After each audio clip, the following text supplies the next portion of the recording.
ఎదురుచూసిన కుక్క ప్రతి సాయంత్రం సరిగ్గా 6:30కి మేపుల్ స్ట్రీట్లో ఉన్న పాత బస్ స్టాప్ దగ్గర తెల్ల మచ్చలతో కూడిన గోధుమ రంగు కుక్క ఒకటి కూర్చునేది. అతని పేరు రాంబో. మొదట ఎవరికీ అతని పేరు తెలియదు.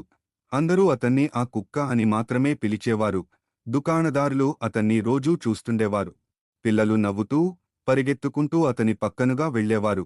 ఆఫీస్ ఉద్యోగులు అలసిపోయిన ముఖాలతో తొందరగా నడిచేవారు. రాంబో ఎవరినీ వెంబడించేవాడు కాదు. బాగా అరచేవాడు కాదు. ఏది అడగేవాడు కాదు. అతను కేవలం ఎదురు చూసేవాడు. రాంబో కళ్లలో ఓ మృదుత్వం ఉండేది. సహనం, ఆశ నిండిన చూపు. పాదాల శబ్దం వినిపించినప్పుడల్లా అతని తోక నెమ్మదిగా ఊగేది. ఆ శబ్దం తాను ఎదురు చూస్తున్న వాడిదే కావచ్చన్న ఆశతో. ఒక అబ్బాయి, ఒక కుక్క. 2 ఏళ్ల క్రితం రాంబో ఒంటరిగా లేడు. అతను ఎదురుగా ఉన్న పసుపు రంగు ఇంట్లో ఉండే చిన్న అబ్బాయి అర్జున్కి చెందేవాడు. అర్జున్ 8 ఏళ్ల వయసు. సన్నగా, ఎప్పుడూ చిరునవ్వుతో, చాలా మధురమైన నవ్వు కలవాడు. అతని తల్లిదండ్రులు ఎక్కువసేపు పని చేసేవారు. అందుకే రాంబో అతని అత్యంత మంచి స్నేహితుడు, రక్షకుడు, మౌనంగా అన్నీ విన్న శ్రోత. ప్రతి ఉదయం స్కూల్కి వెళ్లే ముందు అర్జున్ రాంబో మెడకు నీలం రంగు రిబ్బన్ కట్టేవాడు. నా కోసం ఎదురుచూడు అని రాంబోను బలంగా కౌగిలించుకునేవాడు. రాంబో ఎప్పుడూ అలాగే చేసేవాడు.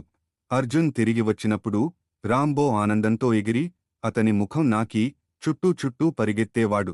వారి ప్రేమ చాలా సాదాసీదా, పవిత్రమైనది. మాటలు అవసరం లేవు. రాంబో అర్జున్ గది బయటే నిద్రపోయేవాడు. చిన్న శబ్దం వినిపించినా లేచి కూర్చునేవాడు. కుక్క మాత్రమే చేయగలిగే విధంగా అతన్ని కాపాడేవాడు. అన్నీ మారిపోయిన రోజు, ఒక వర్షం కురుస్తున్న మధ్యాహ్నం. అర్జున్ ఇంటికి రాలేదు. దాని బదులుగా ఒక అంబులెన్స్ పసుపు ఇంటి ముందు ఆగింది. పక్కవాళ్లు గుసగుసలాడారు. తల్లిదండ్రులు ఏడ్చారు. రాంబో గేటు దగ్గరే కూర్చుని వర్షంలో తడుస్తూ కూడా అక్కడి నుంచి కదలలేదు. అర్జున్కు ప్రమాదం జరిగింది. రోజులు గడిచాయి. రాంబో ఎదురు చూశాడు. అతను సరిగా తినలేదు. సరిగా నిద్రపోలేదు. ప్రతి శబ్దం వింటే తల ఎత్తేవాడు. ప్రతి పిల్లవాడిని చూస్తే హృదయం వేగంగా కొట్టుకునేది. కాని అర్జున్ తిరిగి రాలేదు. ఒక సాయంత్రం అర్జున్ తండ్రి నెమ్మదిగా రాంబో మెడనుంచి నీలం రిబ్బన్ తీసేశాడు. అతను లేడు రాంబో అని కన్నీళ్లతో చెప్పాడు. ఇంకా తిరిగి రాడు. రాంబోకి మరణం అర్థం కాలేదు. అతనికి తెలిసింది ఒక్కటే, ఎదురు చూడడం, ఎదురు చూపు. రోజులు వారాలయ్యాయి. వారాలు నెలలయ్యాయి. రాంబో ప్రతిరోజూ అర్జున్ స్కూల్ బస్ కోసం ఎదురుచూసే ఆ బస్ స్టాప్కి వచ్చేవాడు. వర్షమైనా, ఎండైనా అక్కడే కూర్చునేవాడు. ప్రజలు ఆహారం ఇవ్వడానికి ప్రయత్నించారు. కొంతమంది దత్తత తీసుకోవాలనుకున్నారు. కాని రాంబో ఎప్పుడూ మళ్లీ అదే చోటుకి తిరిగి వచ్చేవాడు. ఎందుకంటే ప్రేమ మర్చిపోదు. ఎందుకంటే అనురాగం మాయమవదు. ఎందుకంటే సంరక్షణ ఎవరైనా వెళ్ళిపోయారని ఆగిపోదు. మీలా పక్కనే పూలు అమ్మే వృద్ధురాలు మీరా రాంబో నిబద్ధతను గమనించింది. ఎవరో అతనికి ఏదో వాగ్దానం చేసినట్టు ఇలా ఎదురు చూస్తున్నాడు అని ఆమె మృదువుగా అంది. ఆమె రాంబోకి నీళ్లు పెట్టడం మొదలుపెట్టింది. కొన్నిసార్లు ఆహారం కూడా. ఆమె అతనితో మాట్లాడేది, కథలు చెప్పేది. రాంబో నిశ్శబ్దంగా వింటూ, కళ్ళు మాత్రం ఇంకా రోడ్డుపైనే పెట్టేవాడు. కొత్త అనుబంధం. ఒక చలికాలం ఉదయం చిన్న అమ్మాయి అనయ రాంబో వణుకుతున్నాడని గమనించింది. అమ్మా, ఈ కుక్కకి చలివేస్తోంది అని చెప్పింది. ఆమె తల్లి పాత దుప్పటితో రాంబోను కప్పింది. రాంబో ఎలాంటి ప్రతిఘటన చూపలేదు. అతను అలసిపోయినట్టు, వృద్ధుడైనట్టు కనిపించాడు. కాని ఇంకా మృదువైన మనసుతోనే ఉన్నాడు. అనయ ప్రతిరోజూ రాంబోను చూడడానికి రావడం మొదలుపెట్టింది. బిస్కెట్లు తెచ్చేది. అతని పక్కన కూర్చుని తన కథా పుస్తకాలు చదివేది. రాంబో అర్జున్ను మర్చిపోలేదు. కాని అతను వినేవాడు. తన తోక ఊపేవాడు. అతను సంరక్షించేవాడు.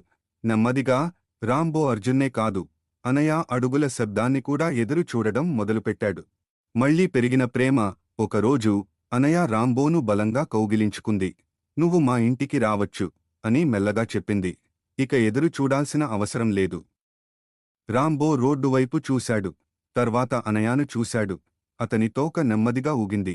ఆ సాయంత్రం 2 ఏళ్ల తర్వాత తొలిసారి రాంబో బస్ స్టాప్కి తిరిగి వెళ్లలేదు. అతను ఇంటికి వెళ్లాడు. గాయపడిన హృదయాలు నయమయ్యాయి.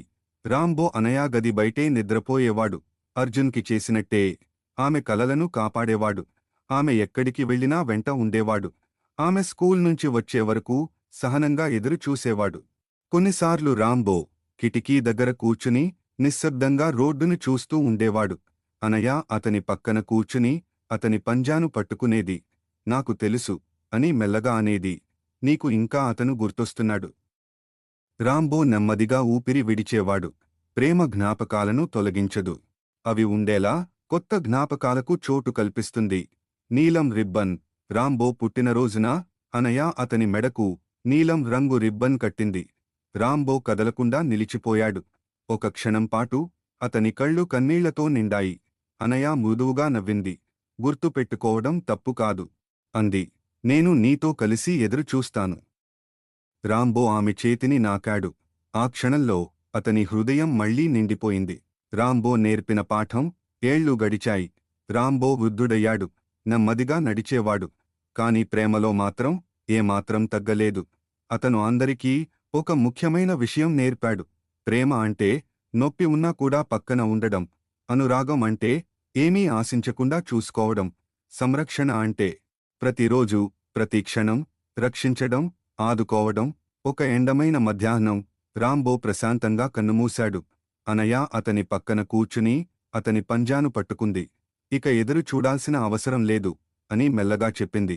రాంబో తోక చివరిసారిగా ఊగింది.